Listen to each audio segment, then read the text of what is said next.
अभी जो एक अल्टीमेटम आपको दिया गया है, इसमें लेटर में क्या है? इसमें लिखा गया है कि आप लोगों को इसी महीने की 12 तारीख तक काम समाप्त करना है। आप लोग को टर्मिनेट किया जाता है बिना कोई कारण बताए। नौकरियां राजनीतिक भेंट चढ़ रही है। बिल्कुल, ये राजनीतिक भेंट ही चढ़ रही है, क्योंकि हमको तो आम आदमी कार्यकर्ता बताया जा रहा है मीडिया में। उन्होंने हमेशा यही सोचा कि ये आम आदमी की पार्टी वालों का है और ये अपने लोगों को रखे हैं, जबकि ऐसी बात नहीं है। हम लोग में से कोई भी किसी पॉलिटिकल पार्टी का नहीं है। जो अच्छा काम करता है उसी को दे देते। आप मोहल्ला क्लिनिक बंद करो।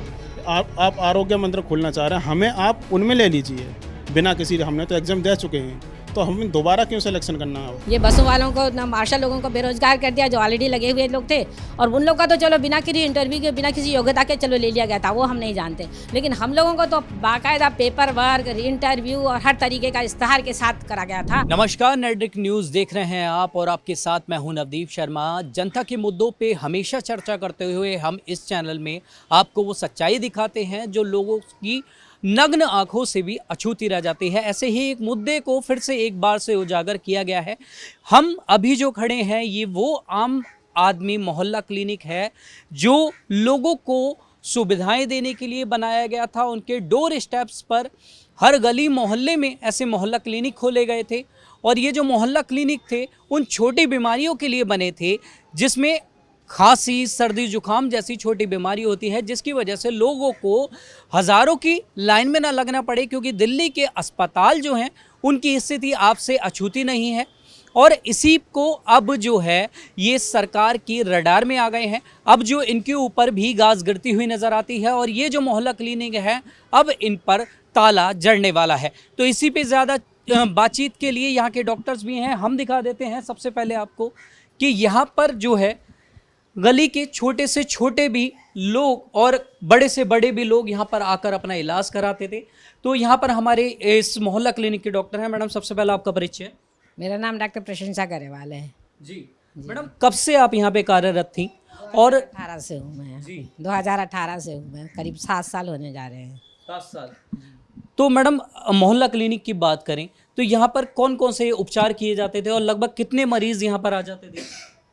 ये मोहल्ला क्लिनिक में तो क्योंकि हम लोग MBBS डॉक्टर हैं, तो हम लोग को मल्टीपर्पज़ सभी तरीके के मरीजों को देखना था। और ऐसे मरीज जो BP, थायराइड और शुगर के स्पेशलाइजेशन वाले जो मरीज़ थे, वो भी लाल बहादुर से दवाइयाँ लिखवा के यहाँ पर उन सारी दवाइयों को वो ले सकते थे। और 10-10 दिन की, 15-15 दिन की हम लोग दवाइयाँ देते थे। बड़ी बीमारियों के लिए 10 या 15 दिन की, और सर्दी, खांसी, जुकाम, बुखार के लिए 3 दिन की दवाइयाँ उनको दी जाती थी। तो मैडम, अभी जो एक अल्टीमेटम आपको दिया गया है, इसमें लेटर में क्या है?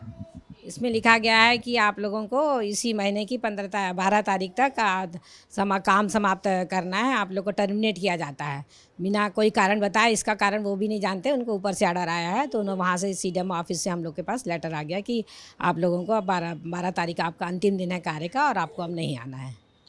आप लोगों ने इसका जवाब तो पूछा होगा, क्या आप लोगों ने इसका ये नहीं पूछा कि जब हमारे सिलेक्शन किए गए थे उस टाइम पर क्या वो थी? सिलेक्शन की प्रक्रिया कैसी रही थी मैम? इसमें सिलेक्शन की प्रक्रिया बाकायदा अखबारों में वो आया था, छपा था, इश्तहार छपा था। और उसके आधार पे सभी बच्चे अपनी अपनी जो उन्होंने मांगी थी रिक्वायरमेंट, अपने अपने सर्टिफिकेट मांगे थे, जो कि मतलब इस अपने तो सर्टिफिकेट के साथ इन लोगों ने बाकायदा इंटरव्यू दिया और एग्ज़ाम भी दिया।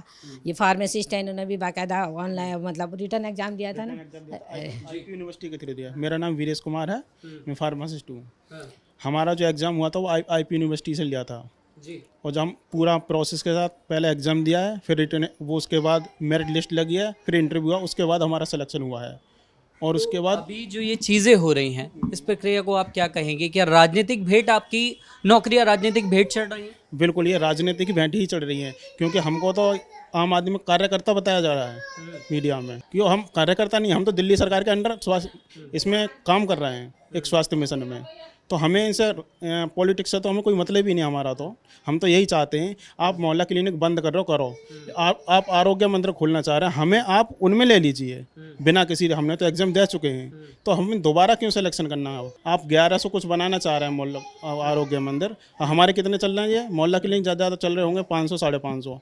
आप इतने स्टाफ को उसमें ले लेते पहले, उसके बाद जो आप भरना था वो आप प्रोसेस और करके ले लेते। हमें मतलब डायरेक्ट कन्वर्ट कर देते उसके अंदर ही। आप नाम बदलना चाह रहे हो बदल लो, कोई दिक्कत नहीं थी, लेकिन इनको बंद मत करो। क्या मैडम सवाल ये भी आता है कि जब आपने इतने साल जॉब कर ली है इसमें तो आप तो और एक्सपीरियंस बढ़ जाता है, तो आरोग्य मंदिर के लिए दोबारा से ये, और क्या आरोग्य मंदिर तो मोहल्ला क्लिनिक के नाम बदल कर भी किए गए थे कई हॉस्पिटल्स की, क्या कोई डॉक्टर उनमें भी भेजे गए?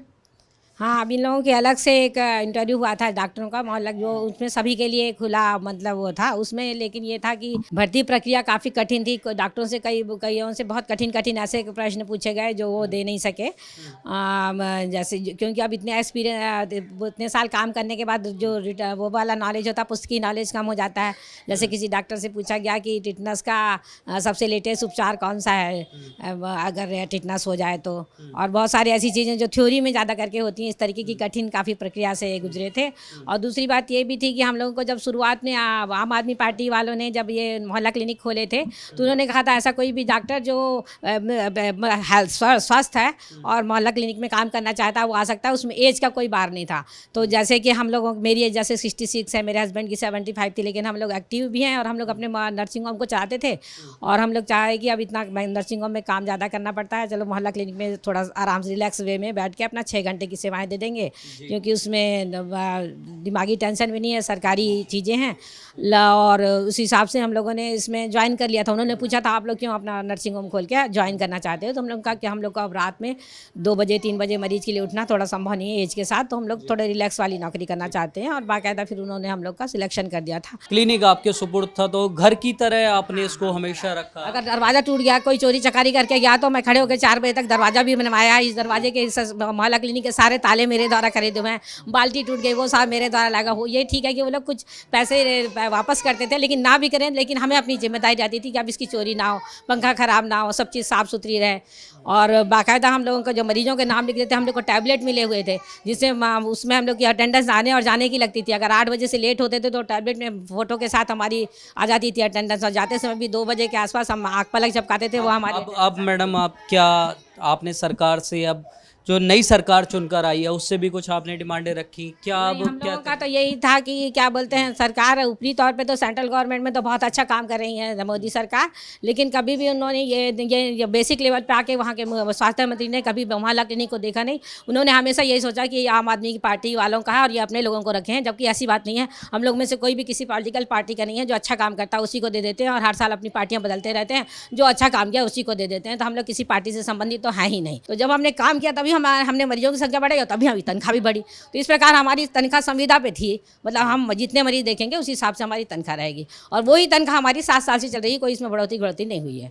उसी तनख्वाह पे हम लोग काम कर रहे थे और ठीक ही कर रहे थे। मतलब हमारा मुद्दा था कि हमारी तनख्वाह फिक्स कर दी जाए। तो जब ये नई सरकार आई तो हम लोगों ने यही सोचा था कि इस तरीके करेंगे, तो इन्होंने तो उल्टा किया। पहले तो ये बसों वालों को ना, मार्शल लोगों को बेरोजगार कर दिया जो ऑलरेडी लगे हुए लोग थे। और उन लोग का तो चलो बिना किसी इंटरव्यू के, बिना किसी योग्यता के चलो ले लिया गया था, वो हम नहीं जानते। लेकिन हम लोगों को तो बाकायदा पेपर वर्क, इंटरव्यू और हर तरीके का इश्तहार के साथ करा गया था। और हम लोग को किसी प्रकार का पहले प्रायर वो ये नहीं बताया गया था कि आपको पूरा निकाल दिया जाएगा। तो इसीलिए हम लोगों का यही कहना है कि सारे जितना स्टाफ मोहल्ला क्लिनिक में पहले काम कर रहा था, करीब 1000-2000 के आसपास होंगे। शुरू से हम 4 स्टाफ एक मोहल्ला क्लिनिक में रहते हैं। इन सारों को फिर से आयुष्मान भारत योजना जो इनकी चल रही है उसमें फिर से शामिल किया जाए, और बिना किसी इंटरव्यू वगैरह के। हम लोग ऑलरेडी 6-7 साल के मोहल्ला क्लिनिक के काम करने के अभ्यस्त हैं। और दूसरी बात, यहाँ पर ब्लड टेस्ट भी होते थे पूरी बाकायदा। कोई अच्छी कंपनी को ब्लड के लिए वो दिया जाता था, निविदा दी जाती थी, और वो लोग वो यहाँ से ब्लड लेने के लिए आते थे 8-9 बजे, और दूसरे दिन या तीसरे दिन हमारी रिपोर्ट भी देके जाते थे। और वो बाकायदा कंप्यूटराइज था सारी चीज़। कोई ऐसी भी चीज़ नहीं है कि हमारे यहाँ मोहल्ला क्लिनिक में नहीं होता था। वो धीरे धीरे जैसे जैसे क्या बोलते हैं दूसरी पार्टी आई तो पेमेंट देने की थोड़ी दिक्कत होती चली गई, तो उनको हटाया गया। भैया आपका क्या नाम है? और अगर हम कहें कि अब जो ये निर्णय लिए जा रहे हैं, क्या उससे बेरोजगारी और बढ़ने वाली है? क्योंकि आपका स्टाफ समेत कई परिवार भी इससे अब जूझेंगे। यस, मेरा नाम अमित भारती है। मैं यहाँ MTW के पोस्ट पे हूँ कार्यरत। और अभी प्रेजेंट टाइम में जिस हिसाब से रेखा सरकार ने हमारे को बेरोजगार कराया है, तो इससे हम ही नहीं हमारे परिवार भी बेरोजगार के मुद्दे में आ गए हैं। तो इसलिए हम 2000 के परिवार, मतलब 2000 के स्टाफ हैं, इसमें 2000 से हम अप्रॉक्स लगाया जाए तो 20 से 30 हज़ार परिवार है जो कि उनका सब बेरोजगार रोड पे आ गए समझिए कि। तो इस वजह से हमारे रेखा गुप्ता जी से यही कहना है कि इसे बंद करे या कुछ भी करे, लेकिन हमें रोज़गार दें, क्योंकि हमें बेरोज़गार ना करें, और इसलिए हमें दे। तो ये आप सुन सकते हैं, ये उन डॉक्टरों का दर्द यहाँ पर छलकता हुआ नजर आता है जिन्होंने इन मोहल्ला क्लिनिक्स को अपना घर, अपना परिवार समझकर चलाया। इसकी हर एक ईंट में उन्होंने अपनी जान झोंक दी जिससे इसको चलाया जा सके, और उन लोगों को भी सुविधाएं मुहैया कराई जिनके पास कोई साधन नहीं थे और जिनको कोई पूछता नहीं था।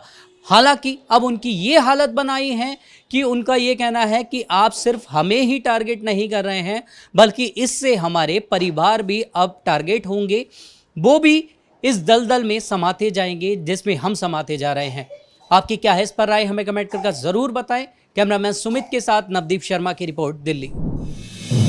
आप देख रहे हैं नेट्रिक न्यूज, साहस सच कहने का।